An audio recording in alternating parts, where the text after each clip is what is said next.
High மக்களே வணக்கம். யாரெல்லாம் நம்ம சேனலை சப்ஸ்கிரைப் பண்ணலையோ சப்ஸ்கிரைப் பண்ணிக்கங்க. அப்போ தான் நான் போடுற வீடியோவை உங்களால் உடனுக்குடன் பார்க்க முடியும். பிக் பாஸ் சீசனில் வந்த விஜய் பார்வதி இருக்காங்க இல்லையா, அவங்களுக்கு நேற்று 30வது பிறந்த நாள். ஸோ எல்லாருக்குமே தெரியும். அவங்க வந்து பார்த்தீங்கன்னா இப்போ தாய்லாந்து டூர் ட்ரிப் போயிருக்காங்க. ஸோ அவங்க கூட கொஞ்சம் பேரை கூட்டிகிட்டு போயிருக்காங்க. ஸோ அவங்க பர்த்டேவை தாய்லாந்து தான் செலிப்ரேட் பண்ணியிருக்காங்க.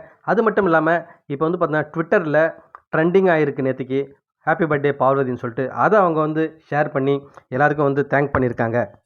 அது மட்டும் இல்லாமல் அவங்க பார்த்தீங்கன்னா அங்கேருந்து ஒரு ஃபோட்டோஸ் ஒன்று வெளியிட்டிருக்காங்க. அதில் பார்த்தீங்கன்னா thank you for all the birthday love மக்களே, every wish trend and act of service truly means the world to.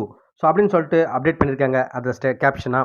So உண்மையாகவே வந்து பார்வதிக்கே வந்து சந்தோஷமாக தான் இருக்கும். ஏன்னு பார்த்தீங்கன்னா இது வரைக்கும் அவங்க வந்து ட்விட்டரில் இந்த வருஷத்து மாதிரி வேறு எந்த வருஷமும் கொண்டாடி இருக்க மாட்டாங்க மக்கள். அவங்களோட ஃபேன்ஸும் சரி ஃப்ரெண்ட்ஸும் சரி அதை நிறைய பேர் ஷேர் பண்ணியிருக்காங்க. ஸோ இதால் பார்த்தீங்கன்னா பார்வதி ரொம்பவே சந்தோஷமாக இருந்தாங்களாம். அது மட்டும் இல்லாமல் நம்ம கமருதீன் அங்கே தாய்லாண்டுக்கு போகிறதா இருந்தது இல்லையா, அது கேன்சல் ஆகிட்டு இருக்கு போல இருக்குது. ஏன்னு பார்த்தீங்கன்னா அவர் இப்போ வந்து ஷூட்டிங்க்கோ இல்லை ஷோக்கோ எங்கேயோ தஞ்சாவூர் பக்கம் போயிருந்தா வந்து கேள்விப்பட்டோம். ஸோ அவர் அங்கே போயிருக்கிறதுக்கு சான்ஸ் வந்து வெரி வெரி லெஸ் தான் சொல்கிறாங்க. ஓகே மக்களே, மீண்டும் அடுத்த வீடியோவில் அவங்க சந்திக்கிறேன். நன்றி.